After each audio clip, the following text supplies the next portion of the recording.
We all have to take a moment of silence to pay our respects to our dearly departed friend Craig, Did you just say who defarted? departed. Well, yeah, maybe he departed too. I don't know. Yeah. Craig. Craig let me down, so I took him out back and shot him. I'm Craig now. He's been replaced by the wonderful Mr. Yum Yum. Hey! Welcome to the podcast, one of my favorite Aussie creators out there at the moment. Oh, thank you very much. Thanks for having me. It's surreal to finally talk with you both after watching your videos for so long, and it's almost like you're not real people, but apparently you are. Allegedly. The last time I checked, yeah.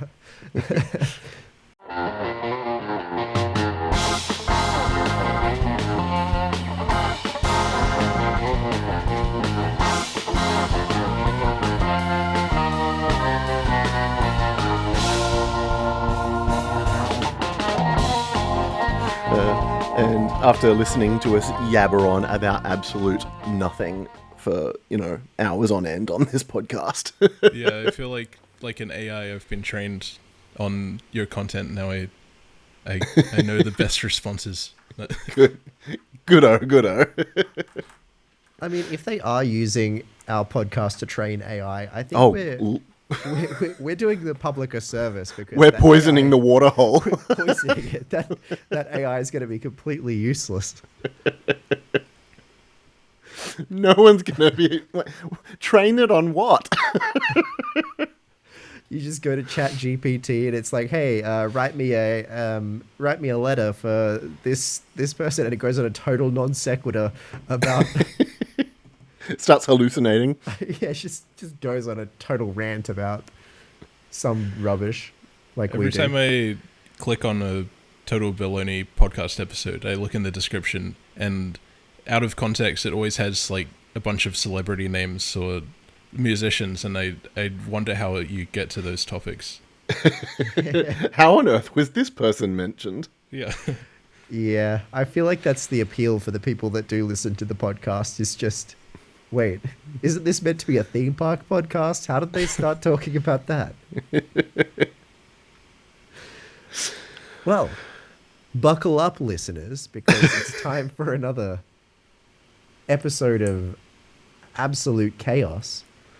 But I actually want to ask a very structured and formal and appropriate question to begin the episode. How did you get started, or how did you decide to get started with YouTube and content creation? Oh, that's a very interesting question. I've sort of always been interested in making films and stuff since I was a kid, and I guess our generation, I assume we're like a similar age. We kind of grew up like as the first generation with YouTube, right? So it was like a very immediate way to kind of play around and experiment and stuff. So I've sort of always been making videos since I was a kid, and I sort of started making like really stupid webcam videos on photo booth on my laptop, or I think the first camera I actually used was the iToy, the Sony iToy, which was like a PlayStation 2 game, and it came with a camera, like a webcam that you plug in, and you use it to like play these silly games on the PlayStation. And somehow I figured out how to plug it into my laptop, and I would make these really strange videos.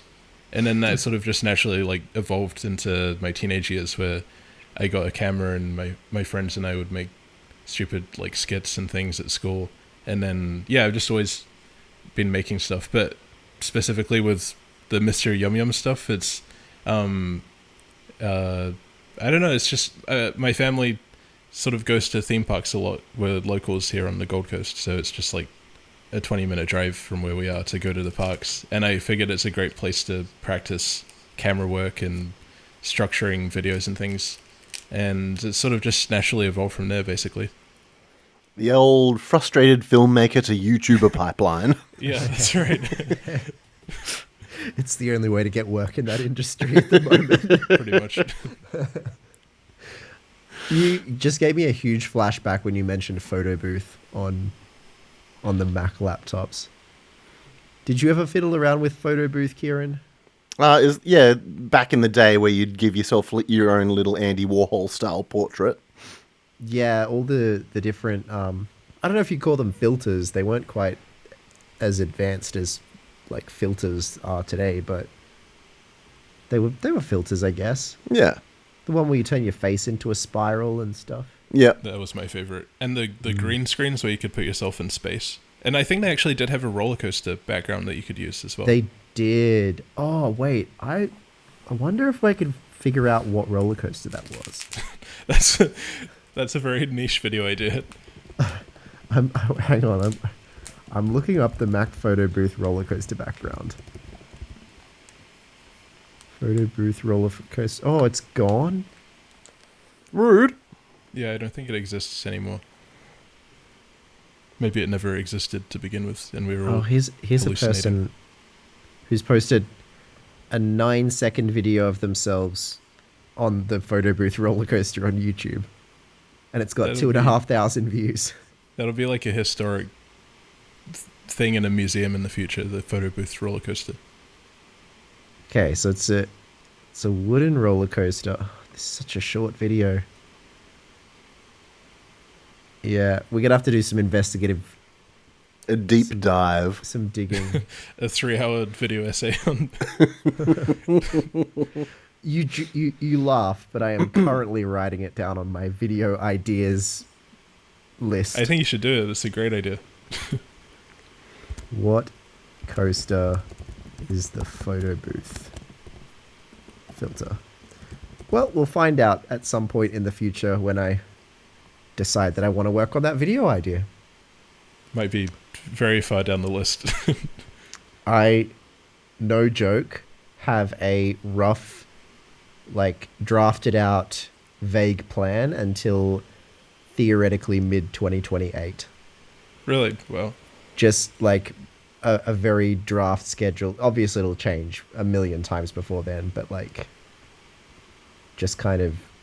I like to stay looking ahead and structured and scheduled and stuff, so... That's very sensible. I wish I had the same discipline. It will inevitably be my downfall when something doesn't go to plan, and then I just get upset at myself for not sticking to the plan. It's better to have a plan than no plan, I guess. True, yeah, but yeah, that's always my horrible spiral of having a really good plan, sticking to the plan, and then sometimes through no fault of my own, the plan goes out the window, and then I just get upset at myself.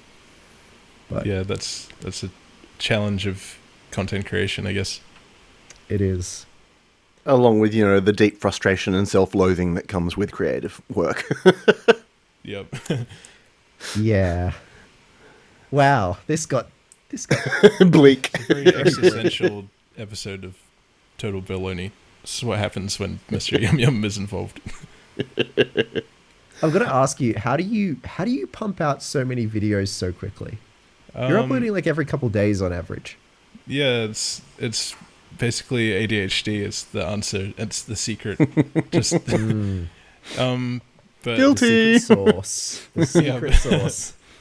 Yeah, it's I spend quite a bit of time, like my free time is mostly spent on the videos, but I think the reason I'm able to get them out faster now is because I've sort of formed a not a recipe, but like a format for it. Like I do the Yum Yum report, which is like, sort of weekly updates from the theme parks, and that's repeatable, so you can kind of like form it around a very consistent structure, and just sort of like the repetition of doing that over and over again, you naturally pick up shortcuts or ways to get it done a bit faster.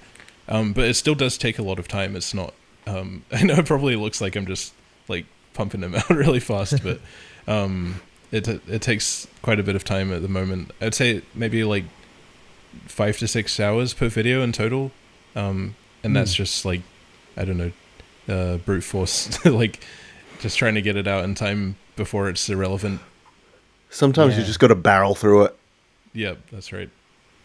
I guess with the style of video that you're doing, particularly with the Yum Yum Report, where you're reporting on things kind of as they happen, you kind of do have that time pressure of, if I can't really, I can't just decide I want to do this video next week, like, because by next week it'll be outdated information. So, Yeah, that's it's like, exactly right. Like, I think it was last week. I've lost all track of time. I think it was when I got invited by Movie World to visit the new Stars Terrace restaurant before it opened, and I was very excited.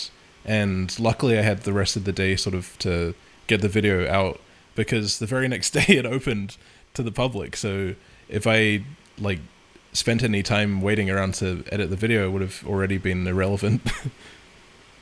yeah, that's super impressive that you're able to do that. I'm like, that's why I can't do like news or like theme park news or construction updates or anything like that, because I'm the kind of guy who will be like, I'm just not feeling that video right now. I'm just going to sit on that for a little while and then work on Yeah. something else. That's Yeah. the thing about having the time pressure of getting them out, because on the flip side, the videos that have no time pressure, I'm still editing stuff that I filmed over 2 years ago. I went on a trip to Hong Kong Disney like 2 years ago, and I've only just finally finished editing that, and now I'm moving along to all this other stuff that I filmed, and it's extremely outdated now. Yeah. I mean, Yeah. with that kind of content though, like, no one ever has to know that. As long That's as true. as long as Hong Kong Disney hasn't like closed or something in the meantime, then you're probably fine. Well, Yes.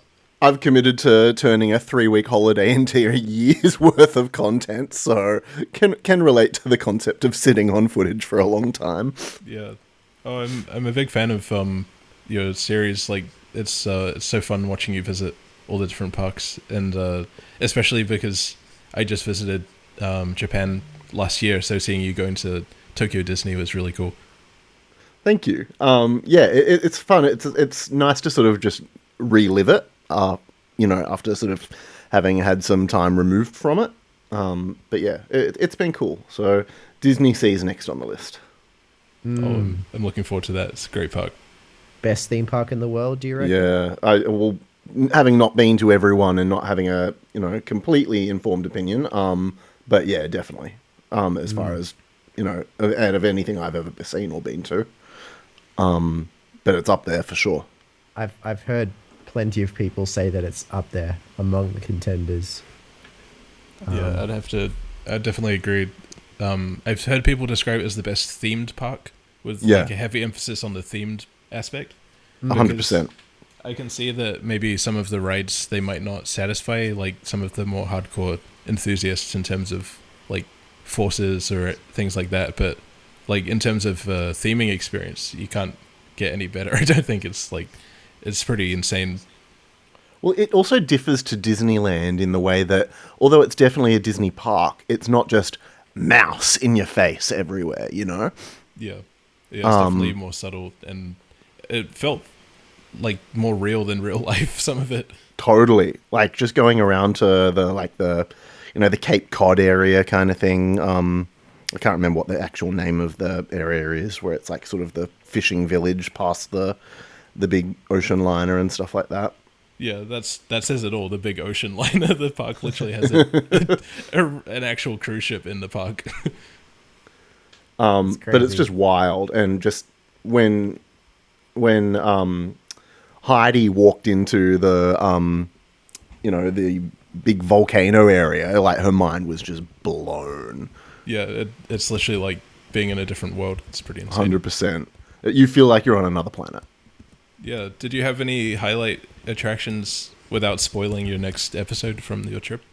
Journey to the Center of the Earth definitely was just absolutely incredible. Like, it's just such a beautiful dark ride. And it's hard because it's one of those things you just can't film on it. But even just the process of getting through the queue is incredible too. Yeah, like the queue could almost be its own attraction with 100%. especially the elevator, and then Yeah. it's just We only got to go on it once on our trip because the time we visited was sort of when it was coming out of its maintenance period. Right. And then it was due to reopen, but on the day that we planned to ride it, it was having some issues. So we actually only got on it once, which was a shame, but it was definitely a massive highlight. It was one of those parks where we were like, let's just throw money at the situation and get fast passes for what we need to. Yeah. Because the line for Journey was insane. It was like, 3-4 hours long, Yeah, that seems to be pretty common there. Yeah. So we were just like, yep, this is just one of those things. We're sucking it up and just paying for fast passes where we can. I braved the crowds first thing in the morning, so I rocked up at 7:30 a.m. To get in line so that you could get fast passes for things in Fantasy Springs. Oh, nice. Had I not done that, I would have missed out because I rocked up at just before 7:30. When they started letting people in, I got in the gates, and you can only purchase fast passes once you've scanned in. So I got in the gates just around 9 a.m. and all fast passes for the Anna and Elsa's Frozen Journey had sold out until 5:40 p.m. that afternoon. That's crazy. Yeah. I feel like when you go through the like pre-Tokyo Disney Sea opening experience and queuing up, it's like you get a bit of PTSD. 100%. It's wild. Yeah, we were waiting there for. I think we did the same thing basically as you, like getting there to get the Fantasy Springs fast passes, but Yeah. I didn't anticipate how much strain it would put on my bladder waiting in line for that long to get into the park. Oh, And then yeah. when the gates finally opened and we'd had to literally like run to the bathrooms.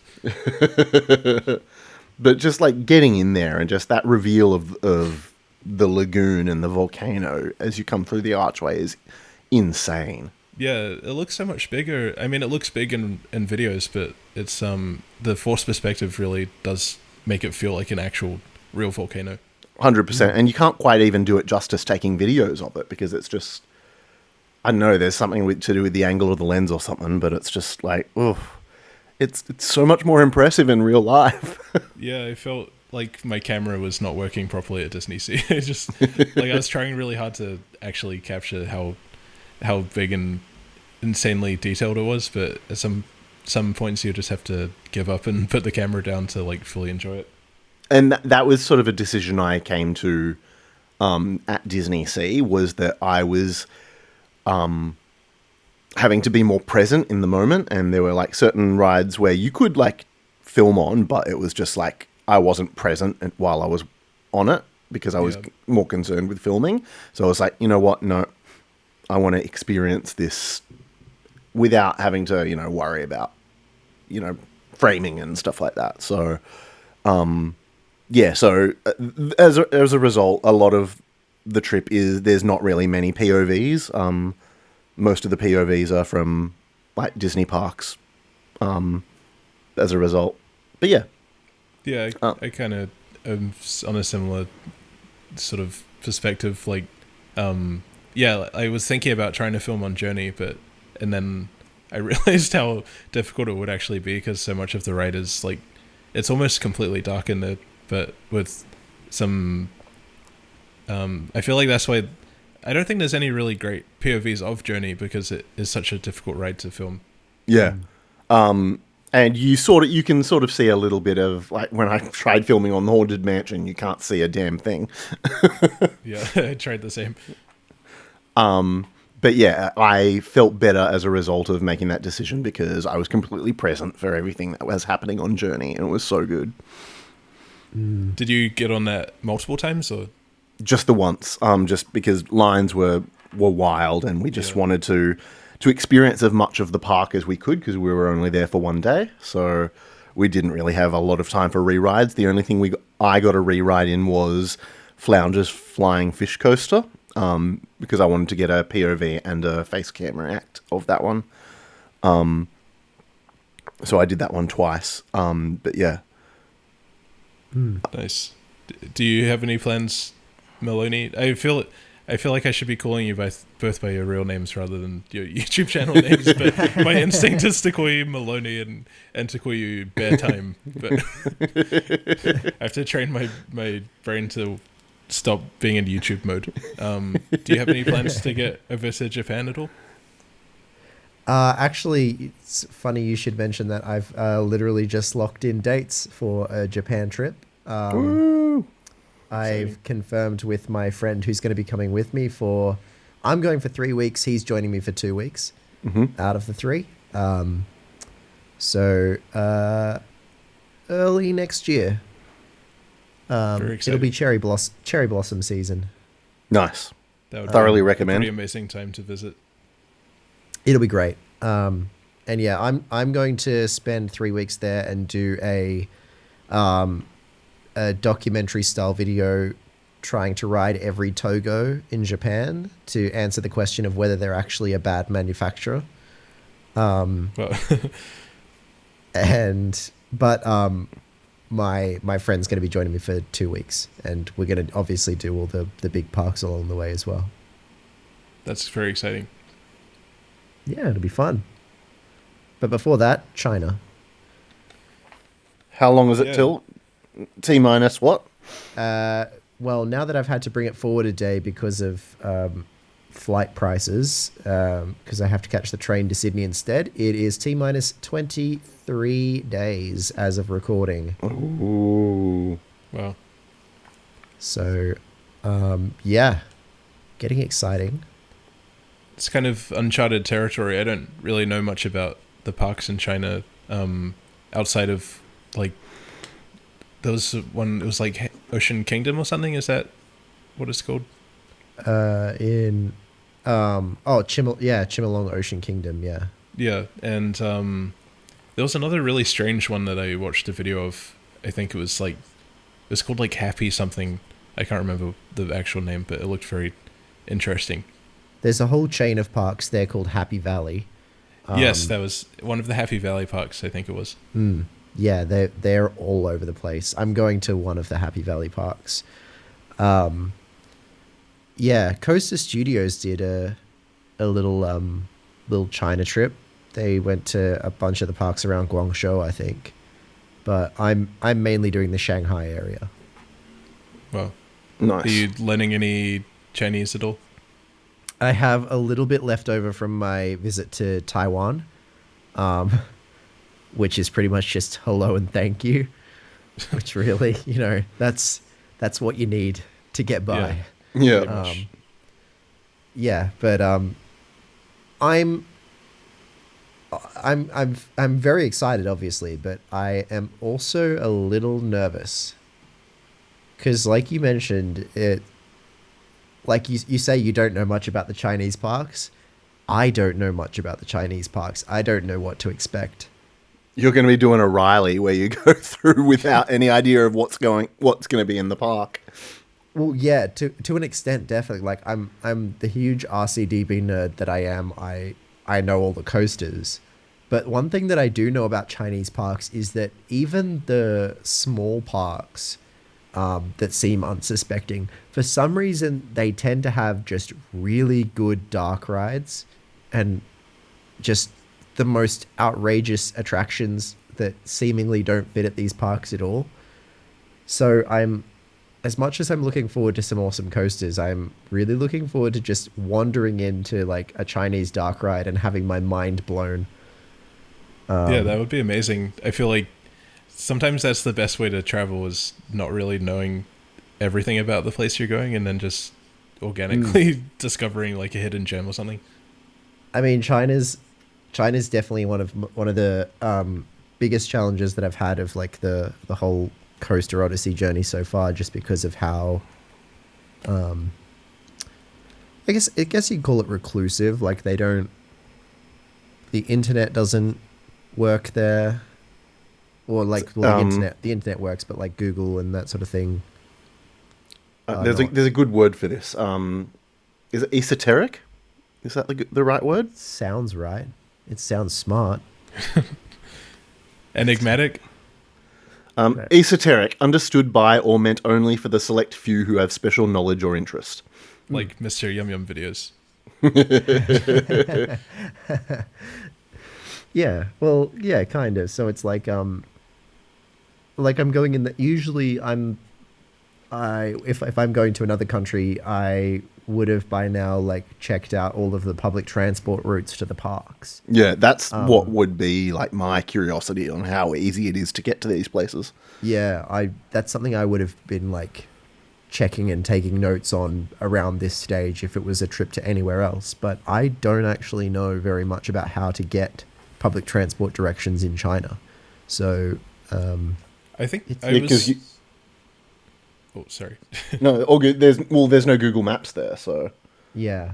Yeah, I did think get a some lot of advice. it's done within one app. They've got like some like a WhatsApp sort of app, but there's a lot of like I don't know the word for it, but it's like apps within apps basically. So they've got like the chat app, and then there's stuff in there Yeah. for booking Ubers or I'm not sure what they're called there, or like looking for directions and things. And So yeah, the one that I got recommended that that I'm using for my trip, which I'm still learning how to use, and I really don't quite get it yet, but is Alipay. oh yeah, right. Because so China's like mostly cashless, but they don't take things like Apple Pay, and foreign cards rarely work there. So you need a Chinese like digital payment service, and Alipay is one of those. But as well as being the digital payment service that you can link to your card so that you can pay for things in China, it's also got like you can book a taxi in the Alipay app and then pay for it directly with the app, and like there's a train thing and like a hotel thing and a eSIM thing. So it seems like you can do it all within that app. I'm just still learning how to use it though. yeah. That sounds very convenient, but I feel like if that existed in the West, I don't know if it would work as well. Yeah, I don't know. I'm curious to see how well it works. But it appears that that's like the everything.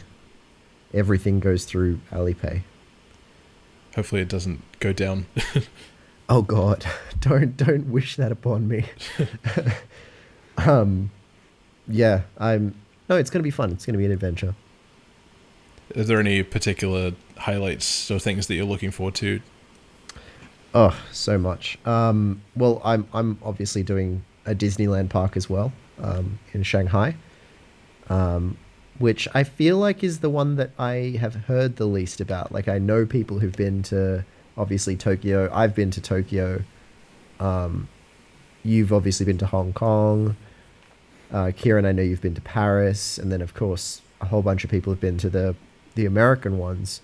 So Shanghai is a bit of a mystery, and I'm curious to see what Yeah, it's like. all I've heard is that it's very big and it's very good, but that's about it. I'm very curious to find out. It's got the original Tron coaster. Is that the original one? Yeah, it opened before the Magic Kingdom one. Oh, right. Oh, So it'll be that's going to be a highlight.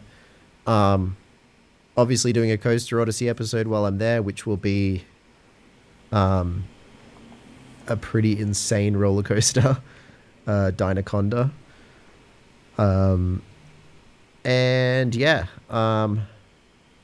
I think over I'm expecting almost every day to be a highlight in its own way, because I feel like China can just deliver just pure wackiness in a way that not many other parts of the world can. I'm expecting to find things that just leave me speechless. yeah, it does seem like, from what I have seen from parks, there, like the Happy Valley one, there was some very interesting stuff that you wouldn't ever expect to see anywhere else. There is a ride at one of the parks I'm going to. I want to make sure I get this right. It is at Wuxi While you're Suno. looking that up, I just find it funny that this will be your first SNS 4D coaster, as opposed to it's usually the one that people tick off their list last. Yeah, and another bizarre thing about my my credits list there's a few weird anomalies that I feel like I'm pretty unique in, but yes, Dynaconda being my first 4D coaster is definitely pretty rare. So this ride at Wuxi Sunak Land is called Surfs Up Duck Duck Goose, Awesome. which I don't think it's going to be very good, but hell, I'm looking forward to it because what in the ever living fuck does Surfs Up Duck Duck Goose mean? Yeah, I'm very much a judge a book by its cover type of person, and I would agree I would have to write that after hearing its name. It baffles me so much that I'm like, right, well, I have to get on that ride. I'm intrigued now. I'm unfortunately highly illiterate in coasters, but that's inspired me. Surfs Up Duck Duck Goose. Definitely going to be the coolest name on my credit list. Super Speed Cool Cool Bear doesn't exist anymore, is that correct? Yeah, it's gone, unfortunately. Is that a real right? I would say that's the best name that any coaster's ever had. Yeah, absolutely. Yeah. And yes, it is. It was a real ride. It was at Beijing Amusement Park. Super Speed Bear? Super Speed Cool Cool Bear. I feel like that would be a fun game to try and have a conversation using only surreal coaster names. Well, I did have an idea of doing a ranked list of all the best bear-themed roller coasters in the world. I'm sure that there'd be quite a lot. You could do that if circumstances mean that there's a gap in between season 2 and season 3 for you. I feel like there's an avenue for you to do a season 2.5 of just videos about bear-related roller coasters. Yeah, there's a whole bunch of them. There's Grizzly, there's Big Grizzly Mountain, there's, Bear Tracks at Seabreeze, there is, Big Bear Mountain at Dollywood. There's a whole bunch of them. Bearcat at Sans Sushi Park in Pennsylvania. Is it a bear or is it a cat? He screams, for he does not know. Oh, there's Bear Racing Team. This is going to be a long rabbit hole of... Oh, 100%. Oh, no. Oh, I'm looking at RCDB of Bear Racing Team, and I have something to put in the chat. Okay. Wait, can I put things in? Oh, no, I don't think I can. I don't think you can put images in chat on this new program that we're using. We'll just put it in the Total Bear Lonely chat on Discord. Yeah, hang on. I've got to reopen my Discord now. Total Bear Lonely.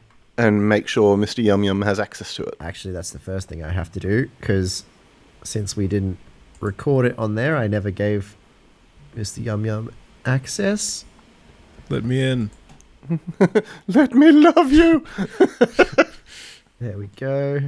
And now you have... He's going to be curious as to why there's an article about Katy Perry in the chat. That's Bear Racing Team. Oh my. That what is that face that it's making? It's not quite Jack Black Kung Fu Panda, but it also sort of is. It's like he's being colored differently. It's very... I'm still trying to even get into the... It's the voice channel. The voice... Okay. If you go into the chat for the voice channel. Oh, okay, I see. Thank you. How do I do this? Sorry, I don't really use... If you hover over the voice channel and... There's a little speech bubble that appears. It says open chat. Oh, right. Okay. Thank you. Yes, Katy Perry, and what the heck is that? It's like a deleted Crash Team Racing character. It does. Well, that's Bear Racing Team, and it's a brand new coaster that opened this year at Fanta Wild Dreamland in Zhengzhou, China. Fanta as in Fanta? I don't think so. I'm going to a Fanta Wild Dreamland park while I'm over there. And so I don't know what they're... You do realize you have to see bear racing team now. Well, unfortunately, I'm not going to that Fantawild Dreamland Park. Rude. I'm going to the one in Xiamen because I have a stopover in Xiamen. And they pushed back my flight by a day, so now I have a whole day there in Xiamen. So I was like, oh, well, I wonder if there's any theme parks. And so I'm going to Fantawild and Oriental Heritage. Yeah, bear racing team does not look like the largest roller coaster in the world. No, it's It's is that a little? There's a couple little bears just sitting there in the middle of the layout too, they must be Yeah. part of the racing team. having a jolly old time. I don't. I'm trying to see. Oh, okay, that's why it's called Bear Racing Team, because it's a bear racing. I'm just gonna go through and find funny Chinese coaster names. This old chestnut. Be duck, be playful. That's It's a lot of Be duck-related ones. yeah. They love their ducks. While we're looking that up, have you heard that Iron Gwazi have now put in metal detectors outside the ride, which then forces people to put loose articles in paid lockers. So essentially, you have to pay to go on Iron Gwazi now. Oh, I hate It's that. the tax, the toll to ride. Yeah, If you're gonna have, I totally understand having a strict no loose items policy, but you've got to provide a free way to yeah. store them. It's a safety issue at the end of the day. But And if like, people are trying to save some money, they're more likely to try and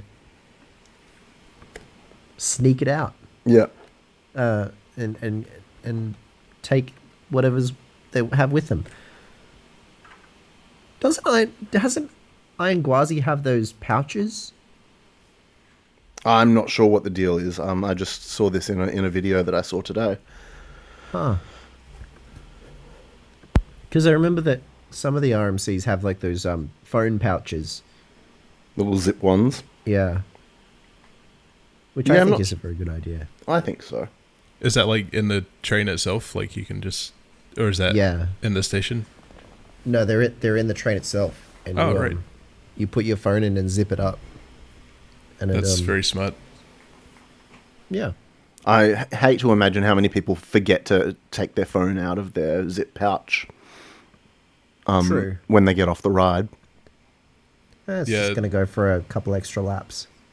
Yeah. I would have to obsessively recheck over and over again. Like every time I get off a plane, I have to keep digging through the seat thing to make sure I haven't lost anything. 100%. I'm very paranoid about that. I hate the thought of losing things. Have you ever lost anything on a trip like that? I haven't. But, as you may have seen in the trailer for season 2, my travel companion happened to lose their wallet. Oh yes, I've heard about this. Very unfortunate, especially in a country where you don't speak all the language, and Yeah. that would be a nightmare. It was a lot, but we made it work. Yes, that sounds very Well- stressful. I got through 20 pages of Chinese roller coasters. Would you like to hear some of my favorite coaster names that I found? Please. Buddhism Boundless, Okay. Bug Tackle, Bullfight in the Sky. Oh, had a microphone issue just then. I'm not sure if you've unplugged or not. Oh. There you go. Now you're I back. think I added to the effect. Bullfight in the Sky, Yep. I liked it better the first time. Christmas Surprise, That's the surprise. Christmas surprise. Column Type Spin Block, What? Okay. It's like a Tekken move or something. Corgi Sports Car, as in Corgi the type of dog, Yep. Crazy Mickey Mouse. Oh, Cute Chicken Paradise. that sounds Dizzy nice. Love and Whirling Passion. Elk Roller Coaster Through Time and Space. Yeah. Wow. Expedition of Volcano. The classic Flight of the Himalayan Eagle Music Roller Coaster. Okay, that's a lot. Flying and Floating Over the Clouds and Water. Flying Apsaras in Western Region. Flying Squirrels in the Forest. Fruiting Trochlea. And Fruit Insects Pulley. Fruit insects pulley. Yeah. Well, it's very descriptive names for coasters. They come up with some good ones over there. It's like a full story within the title. I do like Flying Apsaras in Western Region, which, by the way, is a B&M dive coaster, so it's not a small coaster either. Yeah, that's it's a, you have to memorize all of those now before your trip. I'm the ones I'm going on don't have too bizarre names, other than Surf's Up Duck Duck Goose. What kind of coaster is that? Do you think the name accurately describes it? It's a water coaster, so I'm not sure. Maybe there'll be ducks and geese and surfing. I kind of wish There's- we had names like that here. The other one that is a bit bizarre that I'm going on is Inflaming Beatles, except it's Beatles spelt like the band, not the. Sure. So I don't know who set Paul and John and Ringo and George on fire, but Also, in flaming, like two words, or they're inflamed. no, inflaming like one word, like Right. Inflaming Beatles. I don't know if the Beatles were popular in China or not, so maybe they weren't that well received. It's so poorly received that they decided to set them on fire. Yeah.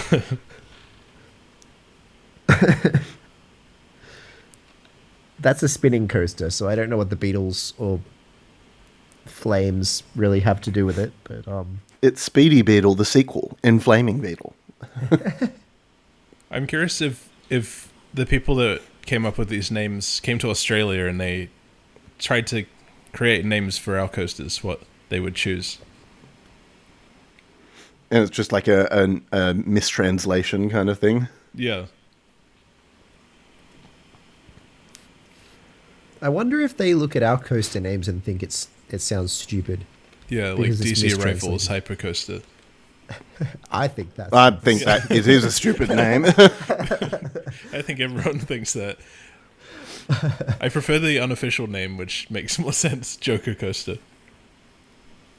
I have this weird duality of hating the fact that everyone calls it Joker Coaster because that's not its name. But at the same time, I'm like, on the other hand, you're right. That would have been a better name. Yeah, I mean, the Joker is like the whole key recognizable thing about the theming of the ride. Just call it the Joker. Yeah. I don't. And now that like they had that ad campaign when it first opened, but now that that's over, I don't think anyone really remembers or knows what DC Rivals. I think the only good thing about it is that it makes its SEO like very particular and unique. So Yeah. it's easy to search for it. people. Yeah, you can't really be looking for anything else. So if they called it like Super Duck Duck Goose or whatever.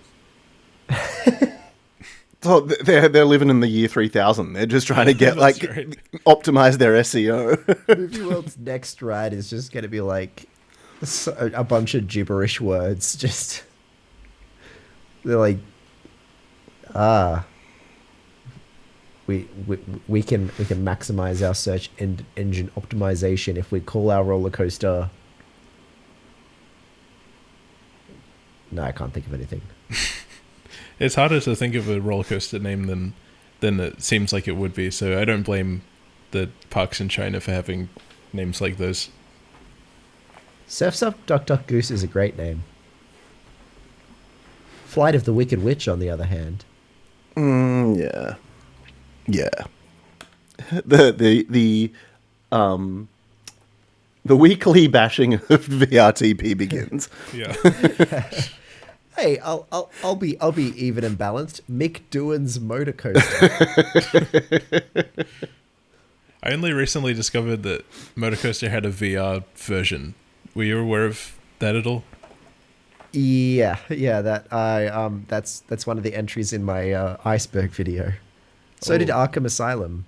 Yeah, I Yeah, I knew knew the about Arkham Asylum one.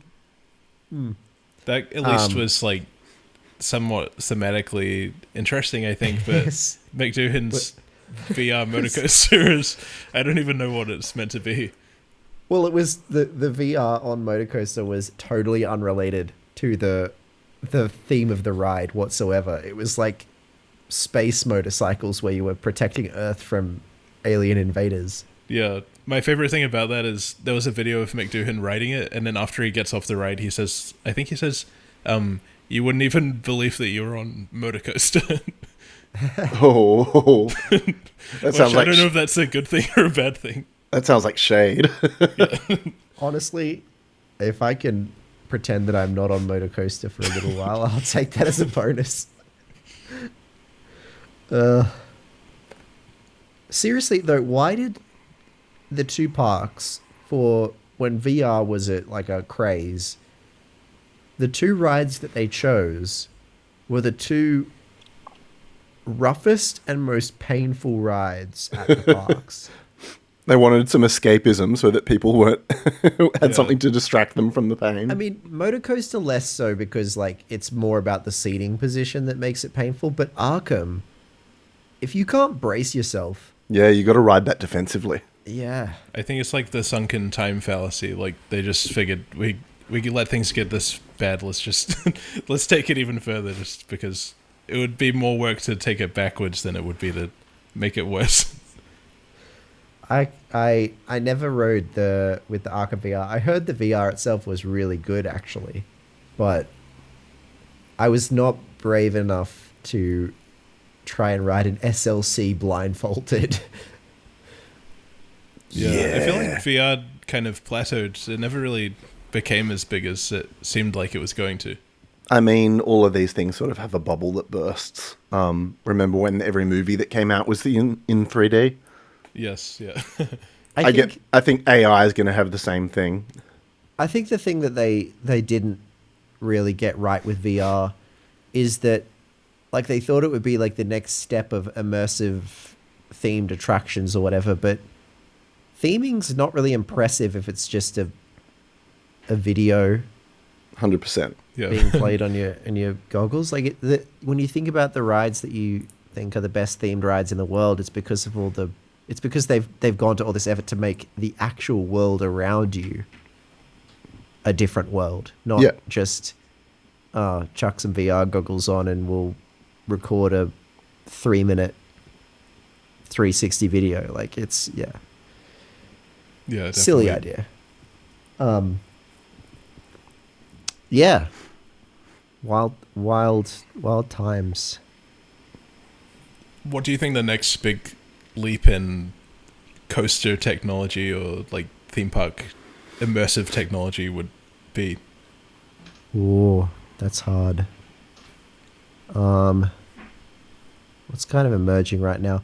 I'm fully expecting Intamin to come out with an answer to the tilt coaster soon that will be a track that is like motion, has like motion movement, because they liked this is such dumb things to be speculating off, but they liked an Instagram reel that had an animated coaster where the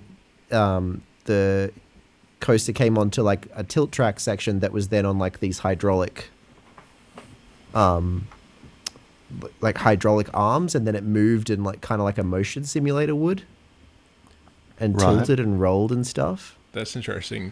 Is that kind of like not like the Monsters Unchained? Is that what it's called? Yeah.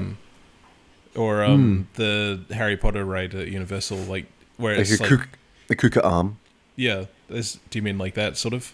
Kind of. Yeah, like the whole section of track kind of tilts and moves and rolls and can go upside down and whatever.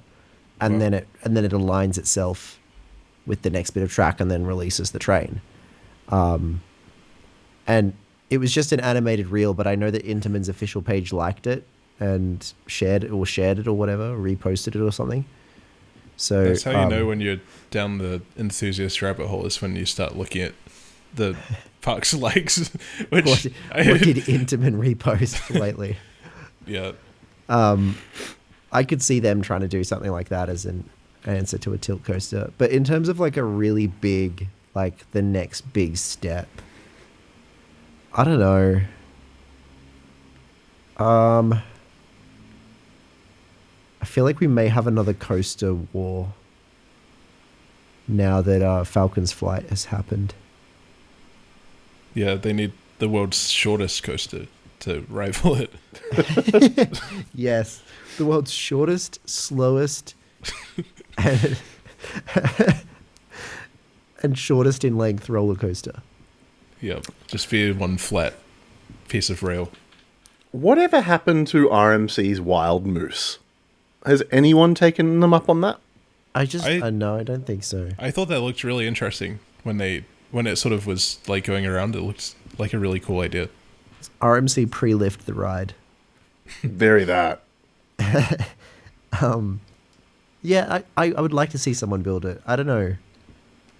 Like, it must be way too expensive to make. Like, I feel like that might be part of the problem, is that the parks that would actually benefit from a ride of that size don't have the budget to put don't one have in. the budget to work with RMC.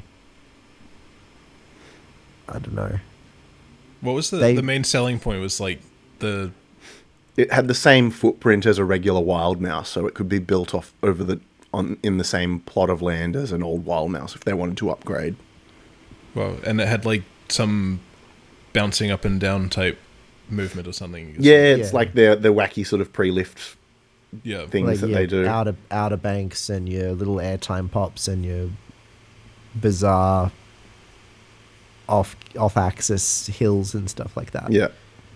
Do you think there's going to be many more rides like I forget the name of it, like Mission Bermudes and the new Dollywood ride?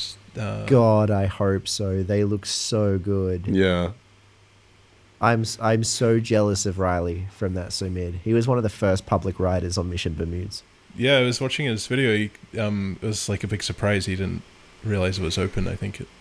Yeah, like that's that. He's got to be the luckiest man in the world to be taking that spinning wheel over there. Spins the perfect park to get to be one of the first public riders at exactly the right time on this brand new, On the right day where they've got like the designer or the project manager or something like it for the ride. yeah. God, it looks good though. I would love to see Movie World or Dream World get one of those. Yeah, I feel like I would love to see it at SeaWorld. I think that would be. Oh, yeah. I think they should get rid of the I don't even know what it's called. The silly boats where you spray water at each other. Just tear that. Oh, the battle boats. Yeah. And the playground thing as well. Just like use that whole space for a really solid like pirate themed ride. That'd be cool. Yeah. There's so much potential with the rocking boat model because it's so. You can do so much in terms of theming with it. I'd love to see it built. Yeah. Here. What about the new Monsters Inc. coaster? Isn't that like a big sort of leap in technology? Yeah. Or It's going to be interesting because I don't think we know that much about it yet, other than it's being built by Vekoma. And presumably it's going to be an inverted or a suspended coaster because it's meant to be the doors. Yeah, from Monsters Inc. Yeah. I think in that concept art, it looked like the station would be kind of like on Fly, where the seat twists around to fate, like it's going sideways, Yeah. and then you board, and then it twists. But then also the track lifts up. Yeah, I couldn't quite figure out what was going on. It looked very complicated. It's almost like it seems like it's almost like an elevator lift directly out of the station. Like it lifts you directly up. Yeah. Like the opposite of a drop track, almost. Pretty much. Kind of. But that looks like it's going to be really cool. Shanghai is meant to be getting a Spider-Man themed coaster at the Disney park as well. Yeah, I don't know too much about that one. If it's going to be sort of a unique model, or if it's something more standard, like a like Rock and Roller Coaster or something. It looks like it's more of, it's not like a thrill coaster like Rock and Roller Coaster, but it's like a sit down Vekoma thrill coaster. But it looks like it'll be really heavily themed. So that looks exciting. We would like to hear more information about it, and if people have pictures out there, I can officially live my J. Jonah Jameson fantasy and go, bring me more pictures of Spider-Man.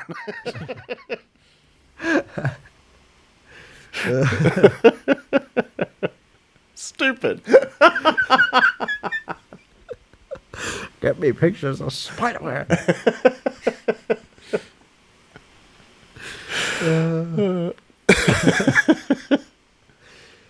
Do you think that anyone can ever play that character on film other than J.K. Simmons ever No, again? because he was perfect. He was so perfect that they got him back in the retcon, like in the MCU version. Yeah, I think the Sam Raimi versions are like the definitive. Yeah. People talk about Robert Downey Jr. is Tony Stark, but no, that is the definitive one. J.K. Simmons being J. Jonah Jameson. Yeah. 100%. So good. Weirdly, this is the second time that I've had a get me pictures of Spider-Man joke made today. Okay. Well, It happened at work as well, and I'm having a weird deja vu moment. if it happens 3 times, you should be worried. Yeah, that's got to be an omen or something. That's when the simulation's collapsing. Yeah. It's a glitch in the Matrix. I think Hong Kong Disneyland's getting a Spider-Man themed Tower of Terror equivalent as well. I did hear something about this. Yeah, That's cool. Although I think I can't remember if it's still Spider-Man or not, or if they were retheming it to the Avengers Tower or something. Oh. Yeah, it was something Marvel related. Yeah. I'm looking this up right now. That sounds interesting. I think it's Hong Kong Disneyland's 25th birthday or 20th birthday this year, and right. They seem to release a bunch of photos on Instagram, but without too much context. So it seems like there's a lot of new stuff coming to that park as well. It will be an Avengers one by the looks of things. Oh, Because the concept art that I found on this article includes Doctor Strange, Thor, and Black Panther as well. And then the exterior looks like it's designed like the Avengers Tower from the movies. interesting. That will be pretty cool. Are you both MCU fans, or are you I used to be. superhero fatigue? 100% fatigue, yeah. Yeah, fatigue is definitely set in. Anything pre-Endgame, still, Yeah. I'm still a big fan. Yeah, I haven't gone back to watch a superhero movie since. Oh, that's not true. I did watch Into the which one? Second one? Into the Spider-Verse. Into the Spider-Verse, and then Across the Spider-Verse. Yeah. Yeah. I did go and watch it, but other than that, I haven't been back to watch a superhero movie since Endgame. Yeah, I think the last one I saw was Superman, which is obviously not MCU, but that was a nice change of pace. Yeah, the last MCU movie I saw in the cinemas, yeah, I think was Endgame. Every other one, I think I've just waited until it came out on streaming. I will say Superman does look like a refreshing change for DC from they seem, especially with Snyder, they seem to be obsessed with trying to replicate that dark, gritty atmosphere that the Nolan Batman movies had, Yeah. and Yeah. it just got depressing, honestly. It was like so depressing it became funny. Yeah, Martha! I'm very glad that James Gunn took a more Joyful approach. yeah, a very much brighter tone. I still haven't seen it actually, but I will be seeing it now that I know that that's what it's all about. It's a bit of fun. I like... No, actually, no, I'll reserve comment until we've seen it. But yeah, it's enjoyable. Yeah, it's an interesting tone that I wasn't quite prepared for. It takes a while to get used to like the different direction, I guess. And also I saw it in a very strange cinema. In when I was in Melbourne on our last day, we went to some cinema in a shopping mall, but the cinema was almost like it was from the 70s. It was like this really shady looking place. It was actually a Village Roadshow cinemas, which was my first time going to one of those, so not the greatest first impression, but it added to the experience for sure. I went to this cinema in South Australia the first time I ever went to Adelaide. That was the most beautiful cinema I'd ever been to. It was all very like heritage and gorgeous, but they also did like, it was a licensed bar and they did seat service and stuff as well. That sounds cool. It was really nice. What did I see there again? It was some franchise movie. Like it felt wrong watching it there because I was like, wow, this place is so beautiful. I should be watching some like art house film. Not, I don't know, something like Hunger Games or something like that. was it? I don't know. I forget. It was a big blockbuster franchise movie. I forget what it was. Wicked is about to come out in just over a month. Oh yeah, I'm already planning my little viewing party. Nice. We're getting a group of people together to have drinks and nibblies and watch the first part, and then head directly from there to the cinema. Very excited. Lovely. I'm excited as well. Last year when the first part came out, I saw that, and then directly afterwards I went to Movie World to check if Oz was open yet.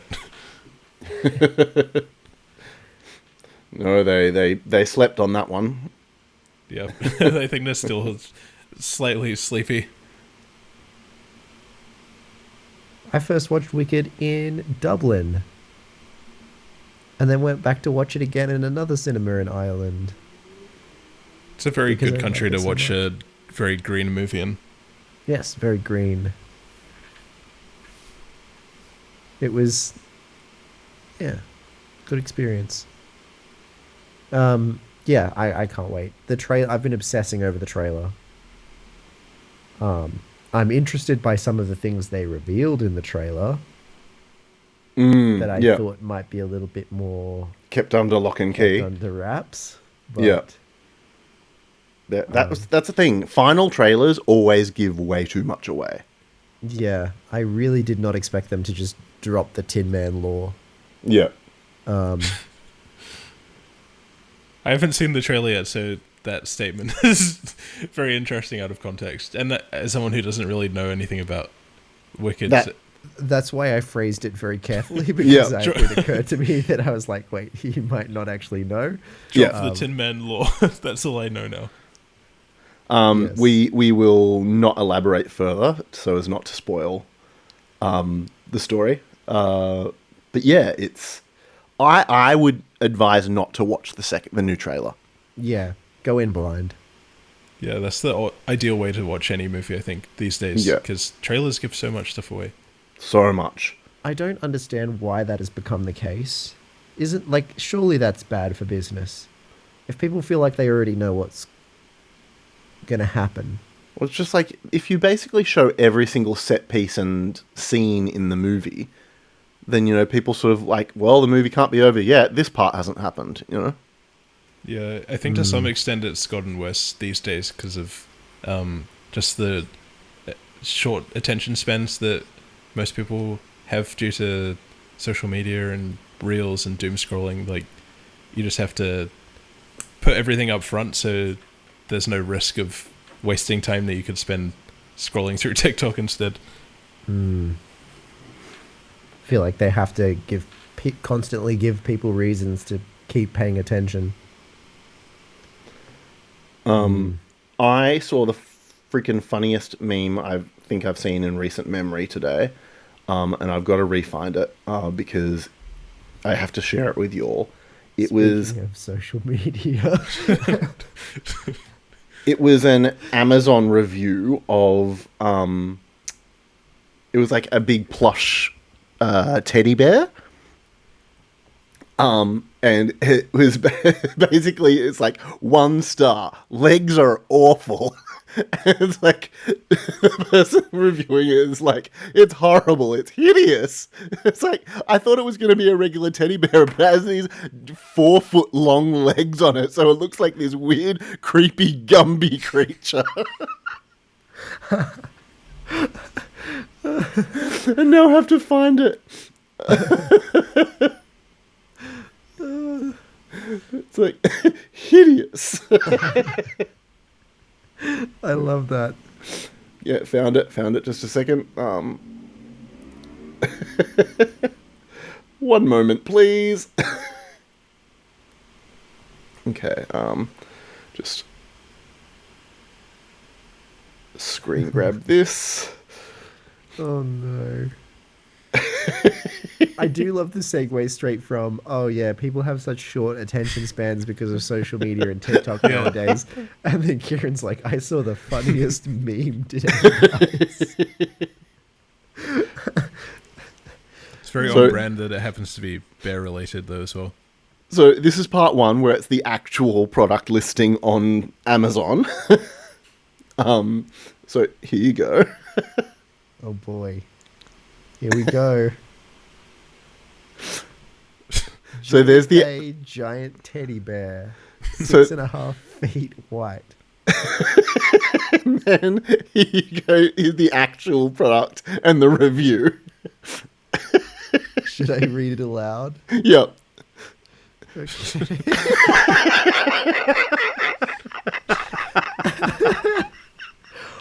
Savannah gives this product 1 star.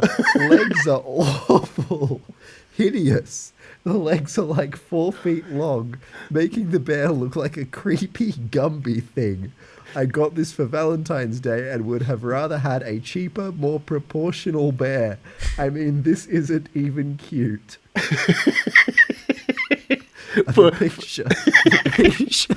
It looks haunted. It's like a poltergeist photo or something. It's... God. That picture is so cursed. Ironically, this would be enough for me to buy the toy. This is what appeals to me. Like the weird bad review, the creepy poltergeist type photo. I just love it because it's like they've tried to get away with making it seem like it's a proper 6-foot tall teddy bear that's proportional, but it's literally a regular teddy bear that they've just put giant long legs on so they can get away with saying it's a 6.5-foot tall teddy bear. I guess to their defense, they didn't claim it was proportional anywhere in the description. But also, in the product listing, because the legs are sort of from front on, you can't necessarily You can't see it. Yeah, and you don't know how tall the lady is. It's,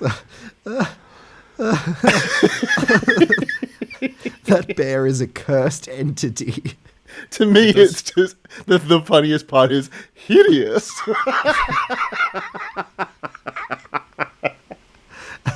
Luckily, in the description it says they undergo vigorous safety testing. For what? Wait, actually, this product description is kind of funny. The Joy Fay teddy bear weighs in at 6.5 feet and 18 pounds. No lightweights here. This heavyweight offers more huggability than your average bear. Kids and adults alike love to cuddle up with the soft, silky giant. That's going on my Scruff profile, the soft, silky giant. Oh, yeah, there it is. They undergo vigorous safety testing, so you know there are no harmful chemicals or safety hazards. And most stains will come out with just soap and water. Check out Most. Check out our blog for more tips on cleanup. Keyword is most. Yep. Some received the prestigious Pennsylvania stuffed toy certificate, so it must be good. Most stains. Blood stains, you're on your own. How many Pennsylvania stuffed toy certificates do you think they're giving out? Like, is that a prestigious award, or is that just, you know, you made a stuffed toy in Pennsylvania? Congratulations. How did you find this? Were you looking for giant teddy bears? Or No, it was a meme that someone had posted, like just on social media, and I was just like, that's the friggin' funniest thing I've ever seen in my life. And I had to, as it took me a good 5 minutes to recover from it from the first time I saw it. Those legs. I can't stop looking at the legs. Would you not buy that? I would buy that 100%. That review has only made me more likely to purchase this bear. I wish bears had long legs like that in real life. Can you imagine walking in the woods in a grizzly bear? Looking like this weird cryptid. It's just these long floppy legs that bend like noodles. Like just... Oh, wait, hang on. What's I need to go on Amazon. What's the full product description again? Joy Fay giant teddy bear. Joy Fay giant teddy bear is a frequently searched term. I feel like your listeners are going to be very confused. Oh, don't worry. Oh my god. This isn't the first time we've been slightly exclusionary by looking at, you know, things in a visual medium that's not suited to podcasts on this channel. So there's one of my favorite podcasts of all time, and one of the ones that was the inspiration for me wanting to start Total Bear Learning with Kieran. They do both a video and audio format, and they have this nasty habit of doing visual gags and then having to remind themselves that the audio listeners have no idea what's going on. And so their catchphrase for that has become audio listeners love you to death. But the problem for us is that we don't do a video format, so we just do visual gags and no one understands. So we have to just explain everything in great detail. You should take a transcript and give it to an AI video prompt and see what it comes up with. Oh god. I don't want to imagine. No. There is one of these listings for this bear that is quite honest and upfront about the size of the legs. Do tell. I do. Well, it's the image is this girl holding the teddy bear upright, and the legs are the majority of the length. I do like that theory that it's because they wanted to make it a 6.5 foot bear, but instead of just making it bigger, they just got a normal sized bear and just lengthened the legs. Hideous.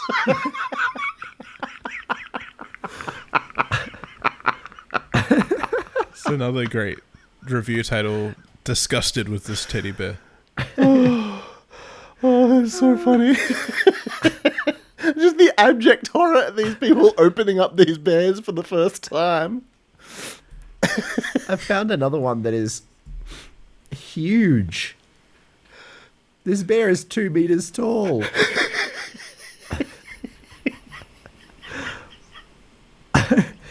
Who has room for this? Are you just rolling up the legs or something? How do they deliver that?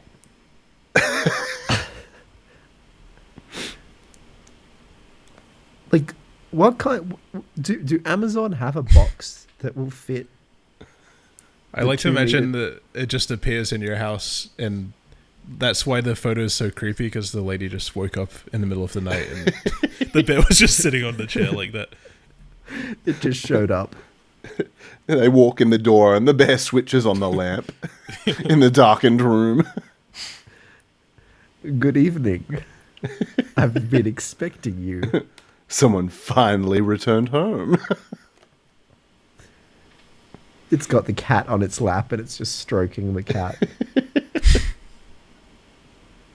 Why, hello there. What is the worst Star Wars movie? It's got to be, what do you call it? The newest one. The Rise of Skywalker. Yeah, that one. Somehow Palpatine has returned. Oh my god. Somehow. I love how that made it past the script and then into the film and then into the final cut. I guarantee I think that J.J. Abrams just sat down and he was like, I really want to find a way for Palpatine to return. And he just spent so long trying to think of like some law or some reason that he could explain. And he just gave up and went, somehow Palpatine returned. Yeah, it just defies all the rules of screenwriting, show, don't tell. Takes all of that and flips it on its head and just tells you it all. Not only don't show, don't even tell. We don't know how it happened. Somehow it happened. That's all that matters. It just happened. Who knows? I'm kind of glad that we got the Star Wars sequels though, because their horridness finally gave people an appreciation for the prequels, which I think are criminally underrated. However, I do like The Last Jedi. I know I'm one of the few people that does. That actually, out of the three of the new ones, The Last Jedi was worse than The Rise of Skywalker. Actually. Really? Yeah. I thought the character work in it was hideous. I just thought it was like at least had style to it. Like it seemed like it wasn't just rehashing something. Like it had. There was a lot that was like visually interesting. I think there's parts of the sequels that are like visually enjoyable, and there was some stuff that had some like promise, but the fact that there wasn't really a plan, it just sort of didn't go anywhere. Like yeah, they kind of just like Finn being a Jedi. I thought that was a cool idea, but that didn't happen. Yeah, they really screwed his character over. He got like nothing in terms of a character arc.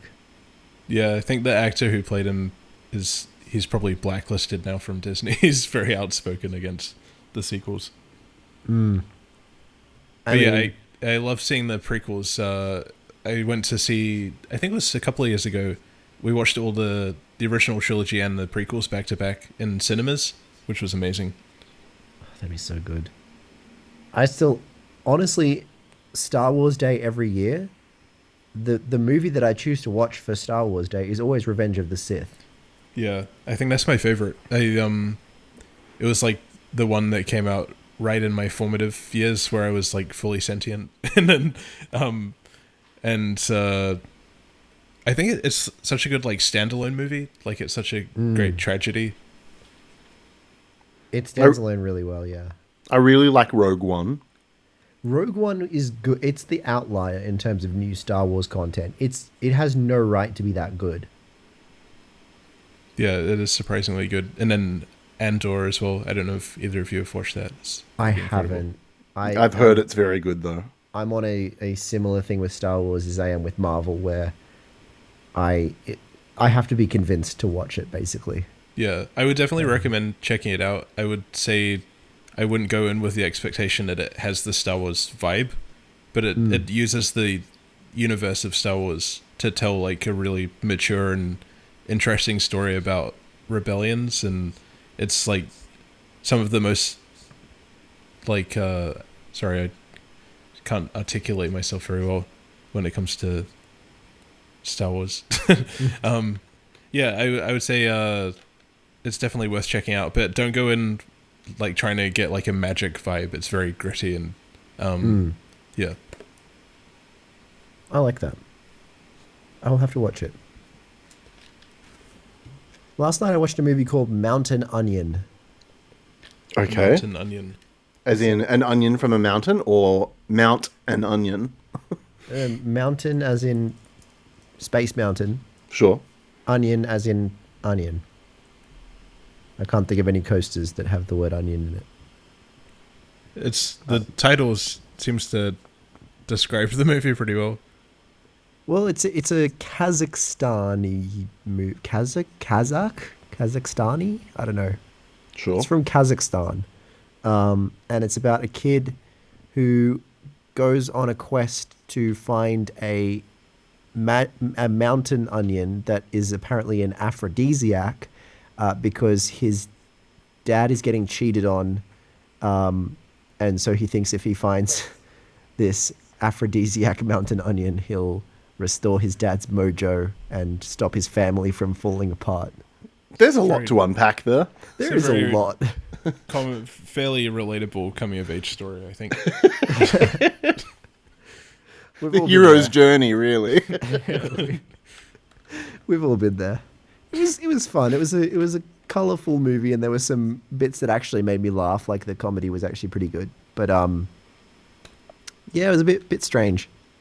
What led you to that film in particular out of all the other films? I'm still in my SBS on demand rabbit hole. Oh, I love SBS. It's so good. To be like, I think out of all of the movies I've watched so far on this rabbit hole, I would only describe maybe 2 or 3 of them as actually good, but every single one of them has offered something truly, truly memorable. I'm somewhat of a connoisseur of finding obscure movies that no one would ever want to watch, and I have some interesting ones to send. Please do. I want to start doing, now that I'm doing members content again, I want to start reviewing bad movies on in my members videos. So it's like a book club? Kind of. A little bit. Some of my favorite YouTube content is reviews of really bad movies. So I kind of want to, replicate that a little bit myself. I feel like I could have a lot of fun reviewing. Have you ever heard of Stravinsky and the Mysterious House? I have not. No. It's a Christian movie. It became famous when one of its characters became a meme, the Glob Glow Gab Galab. Okay. Who's, I don't even know how to describe the Glob Glow Gab Galab, other than the fact that its name. I know exactly what you're referencing now. Yeah, the Glob Glow Gab Galab. Yeah, it's a movie. It's one of the movies of all time. Yeah, I would love to do a review of it. And also, what's that one with the really bad animation, Joshua the Lion or whatever? That where the kid gets transported back into the Bible story of Joshua, but the animation is really bad. Joshua and the Promised Land. Joshua and the Promised Land, that's it. That looks great. I love bad movies. Have you ever seen Samurai Cop? No, I haven't. That's definitely worth checking out. Or Mac and Me. Oh, I've seen Mac and Me. Mac and Me, yeah. That's the only movie that's made me scream from laughing. Thing think is, there's I saw Mac and Me when I was a child, so I think I need a revisit. But I've seen that one particular clip that they kept on playing on Conan over and over. Yeah, there's a scene towards the end where for some reason they blow up a supermarket, I think, and the shock of that happening, I couldn't recover. I just started screaming from crying. It was unbelievable. All right, I've got some good bad movie posters I'm sending to you. Good. Oh, there's a Wikipedia article. Oh, wow. List of films with a 0% rating on Rotten Tomatoes.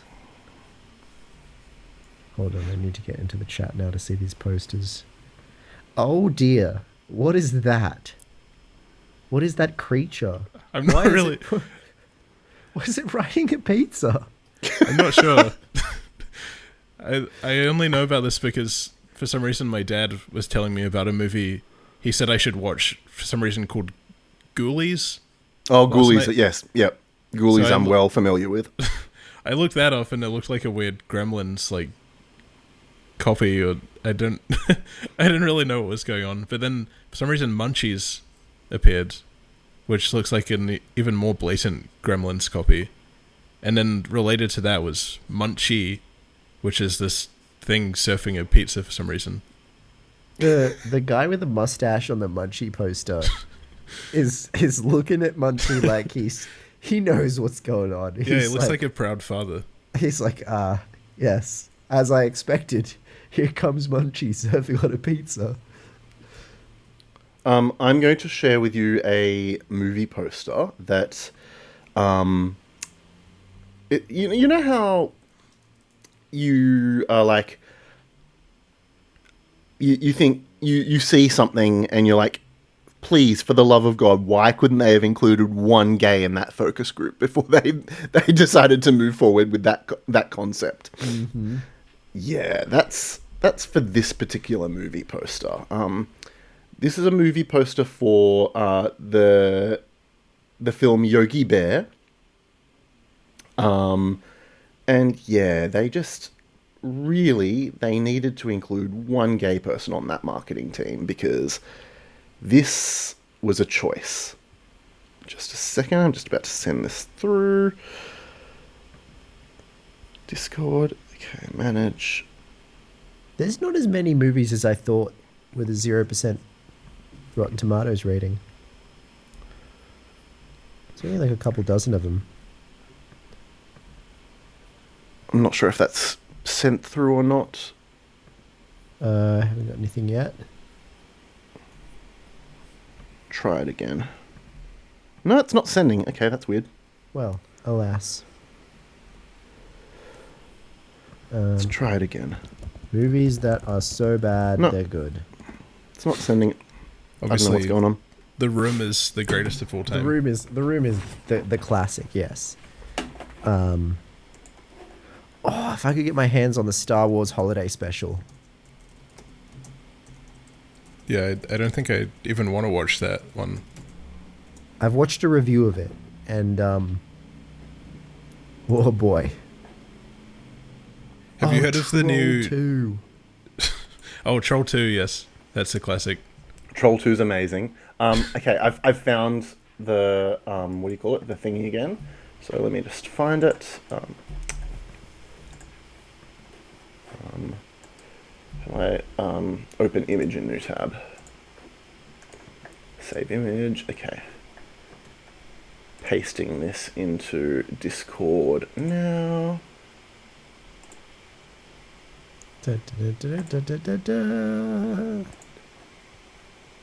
I'm still just looking at this Munchie who's looking up that woman's skirt.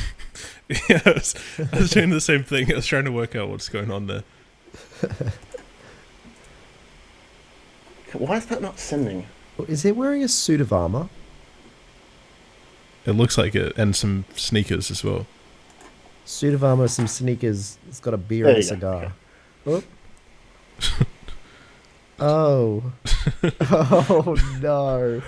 The tagline. The tagline, great things come in bears. Coming soon. No.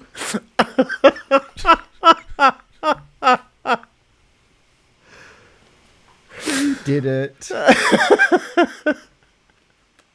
I beg of you, have one gay on your focus group.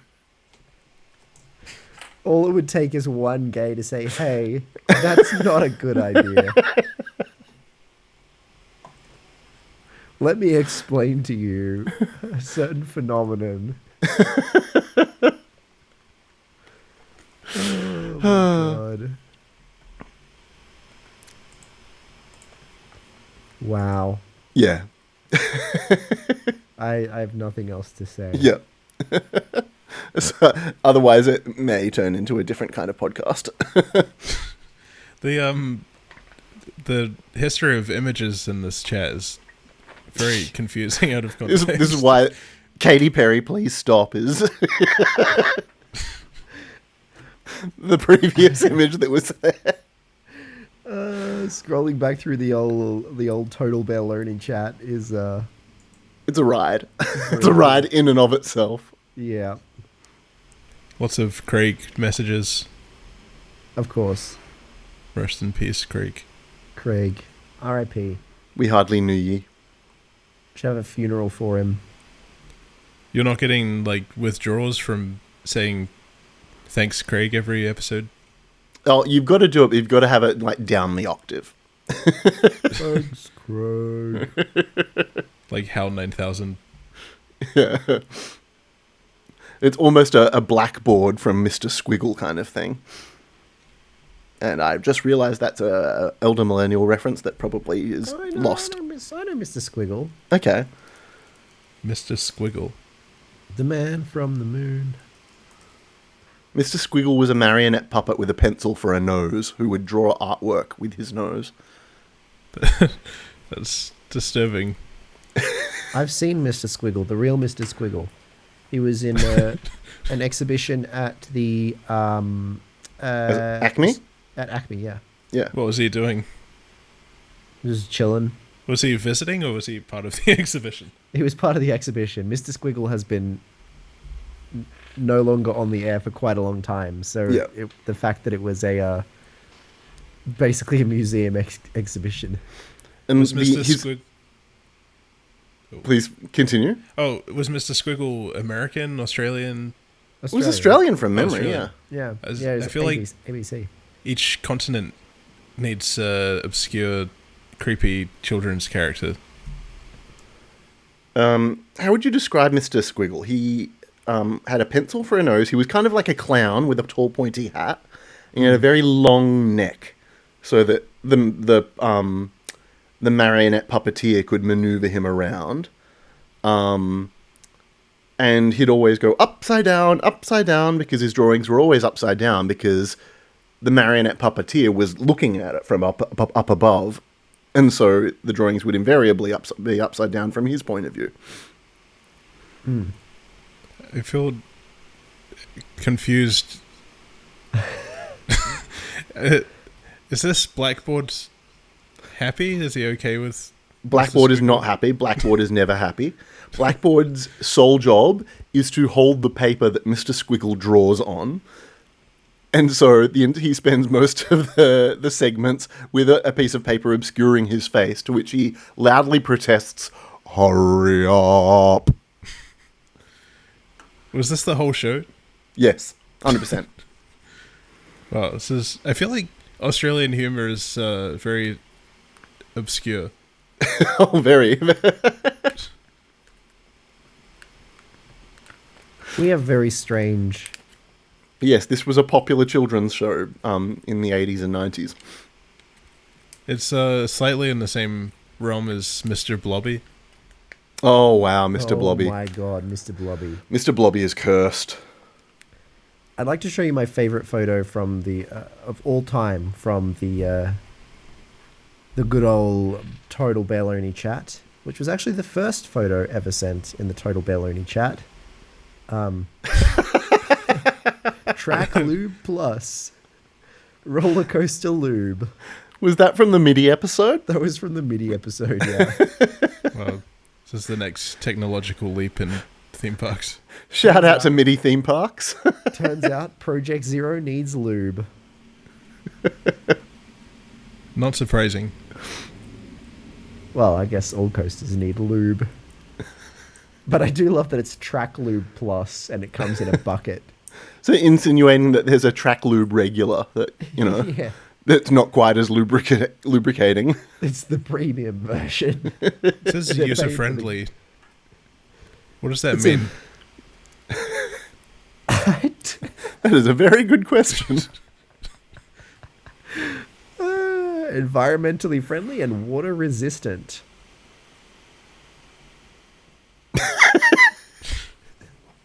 Does not contain petroleum products, saves man hours, protects against rust and corrosion.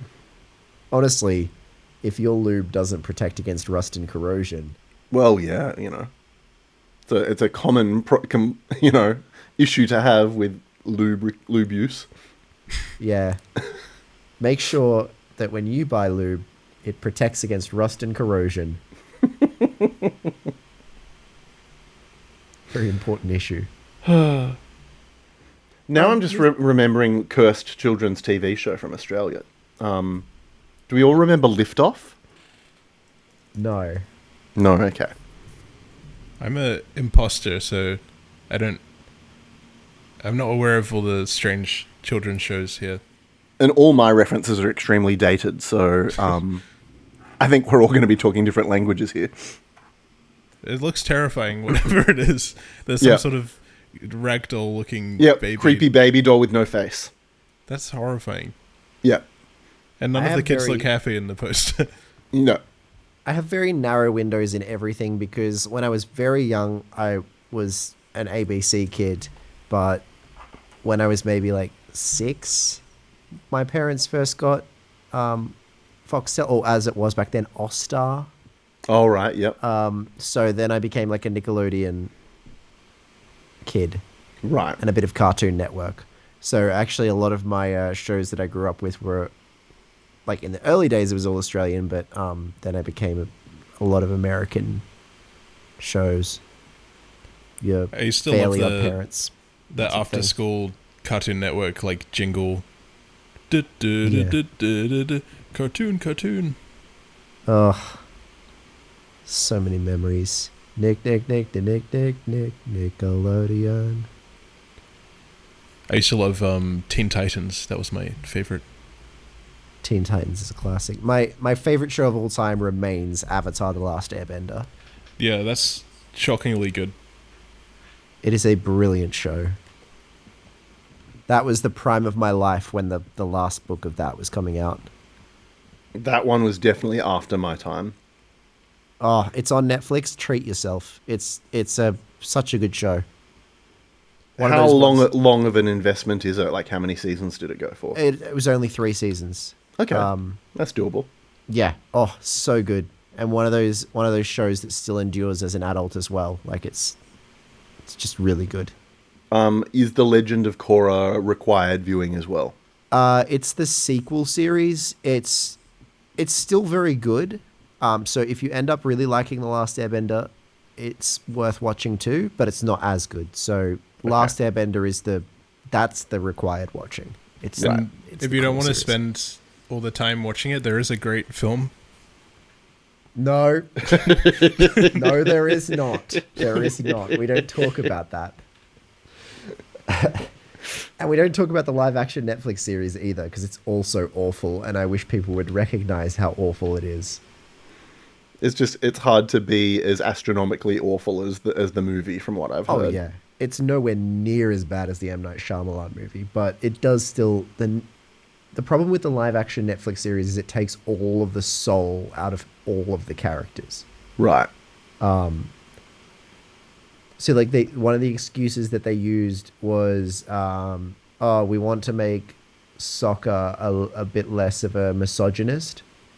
But the fact that he was a brash, arrogant, like, semi-misogynistic teenage boy at the beginning of the show was what made his character arc so redeeming.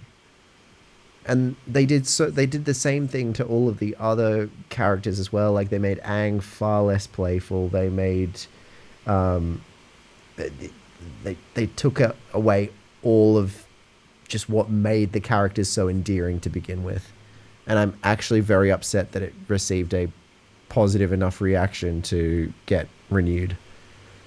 I think that's the issue nowadays is like watering down character arcs, because I feel like unfortunately a lot of people that don't have like the media literacy, they complain about stuff, and then production companies and showrunners take it to heart and actually like make changes based on kind of uninformed, just like petty complaints that ruin any character growth, like you say.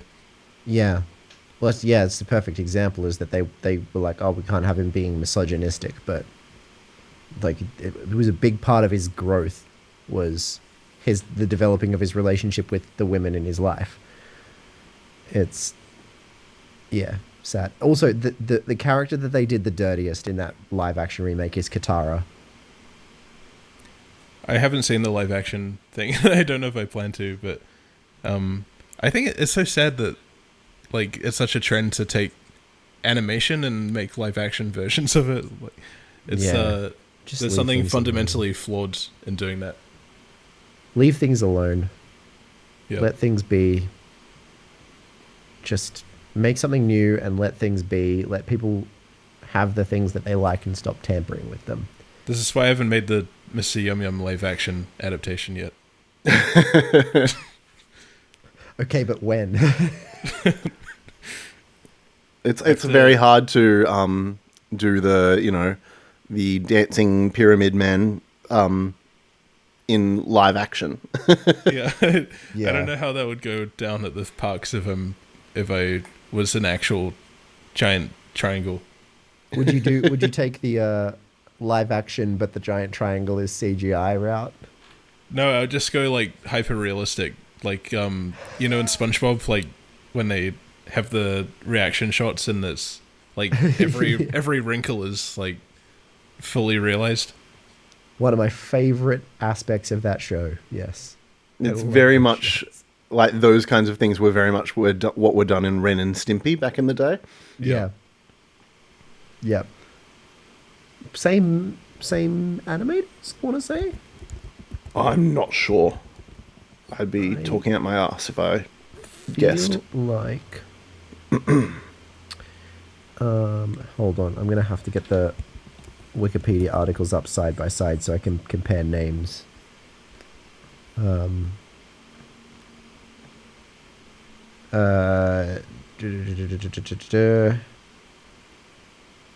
Okay. Yeah, I'm not seeing a lot of familiar names, but they were both developed by Nickelodeon, so quite possibly some crossover. Is Nickelodeon still a thing? Like, not for much longer. They're about to. Well, they have been for quite some time, facing some pretty significant scandals. Sadly, mostly to do with their live action stuff, not their animation. oh yeah, what's his name? The Feet Man. The old from back in the days that Ariana Grande and all that were there. Oh yes, yep. I know what you're referring to. Yeah. With the documentary. Yeah. Yeah. Quiet on Set, I think it was called. Quiet on Set. Yeah. Yeah. Yeah, that's not going too well for them. Yeah. Sad to think that that's what I grew up with, but I was never really into the live action Nickelodeon shows, though. I was always the cartoons side of things. The Yep. SpongeBob's and Fairly Odd Parents and Avatar and Angry Beavers and Rugrats. All of that. I'm trying to think of other Nickelodeon shows, but my brain has gone blank. We need to go back to the old days of Nickelodeon. Wild Thornberrys. Oh, Wild Thornberrys was great. Or they could just turn everything into live action versions. I hate that idea so much. Tell us what you really think. Cat Dog is another one. Jimmy Neutron. Did they ever go into how Cat Dog goes to the toilet? It's like the human centipede. Yeah, it's there's some body horror right there. That would I make a kind good of- live action film, actually. I kind of hate you for bringing that up. I just ruined your childhood. I don't like that thought at all. Sorry. Oh, hey, Arnold.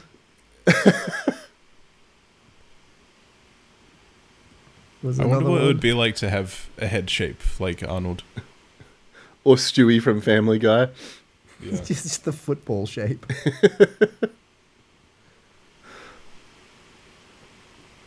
Oh, Teenage Robot. That was great. So good. And then there was the Cartoon Network ones as well, like Codename Kids Next Door. Yeah, that was great. Foster's Home for Imaginary Friends. Oh, such a good show. Yeah. Dexter's Lab was one of my favorites. And they used to have this channel called Boomerang. I don't know Yeah, if I they still think do. I remember that. It was all about the older cartoons, like your Looney Tunes and your like original Scooby Doo series and all that sort of stuff. Used to love that channel. The Grim Adventures of Billy and Mandy. That was great.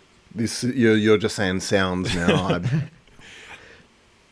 Surely you remember some like Johnny Bravo, That I know. Yeah.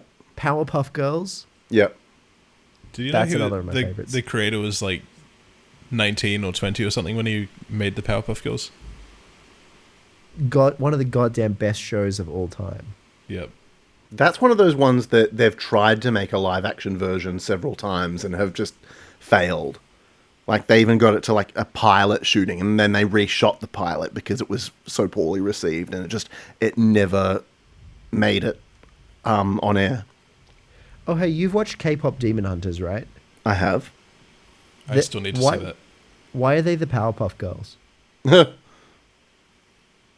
just literally the Powerpuff Girls.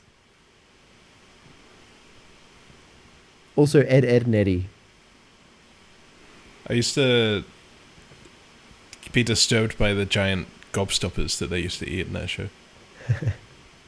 It has a very off-putting animation style. That Yeah. show. When gross things happen in that show, they are very gross. Okay. It's just something about the animation style is very. It emphasizes things like drool and. It's very I don't know. It's something about it. You're sending me into my childhood memories. This is some like psychological transportation situation. I can't even form words because I keep going back and like watching episodes in my brain. This is the second episode in a row where we've done like a full-on nostalgia trip.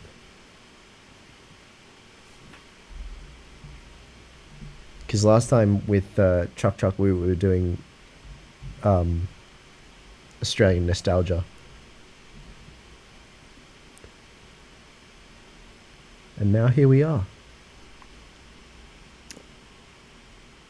It's, got to love a good old nostalgia bomb from childhood. So, Yes. going down memory lane. But yes, it is a special day today. Oh. 'Tis actually my birthday. Yay, happy birthday. Thank you. Happy You get birthday. to No, I can't say. Celebrate by talking about shows you've never seen or heard of.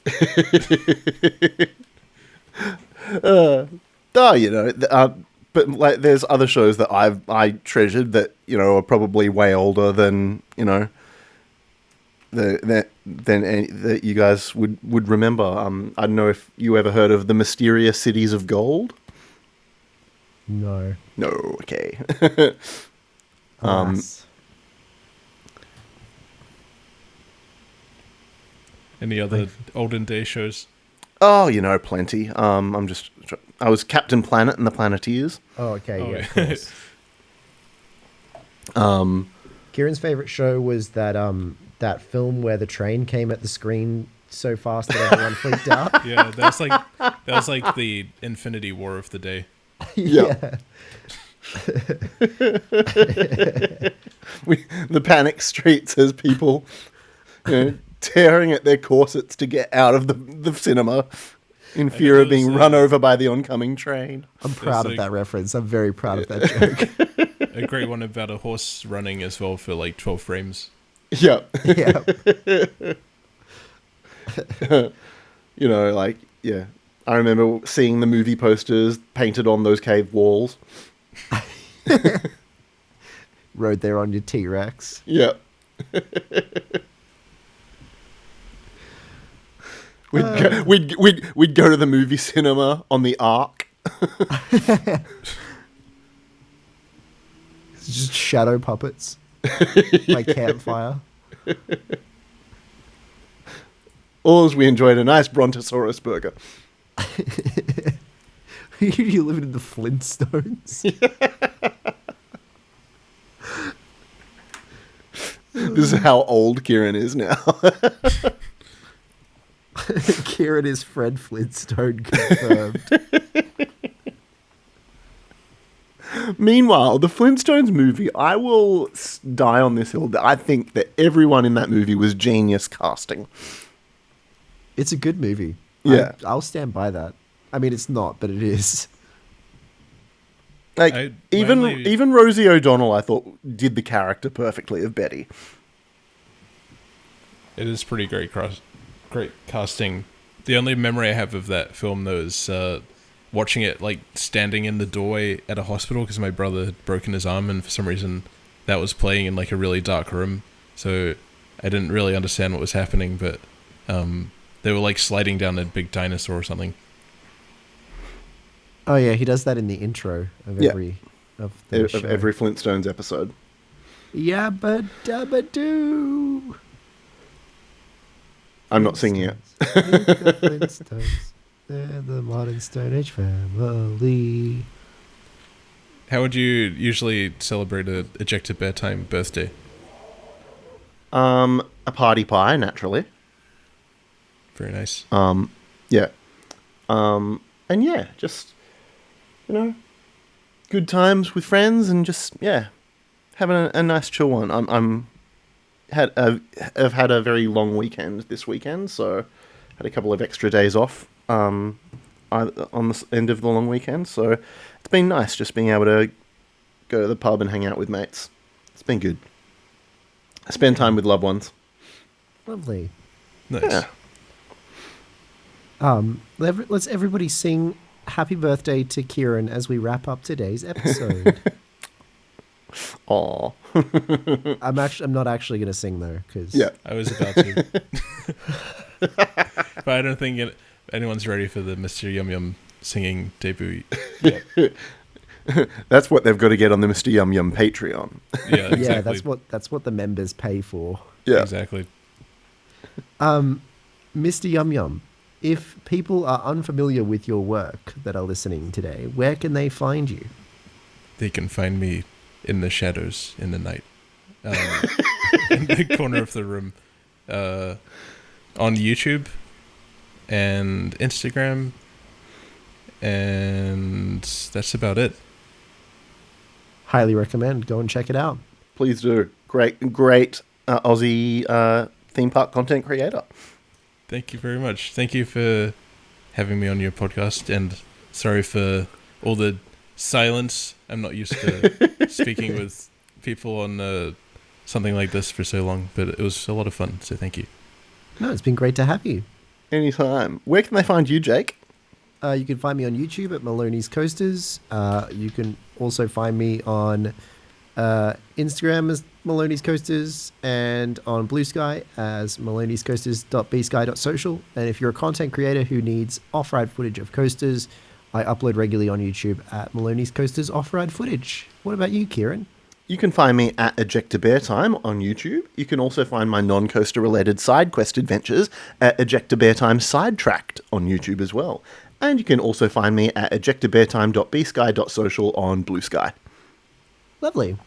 We'll see you next week. And in the meantime, This has been an absolute bunch. of total Baloney. Mr. Yum Yum. What a bunch. What a bunch! What a bunch!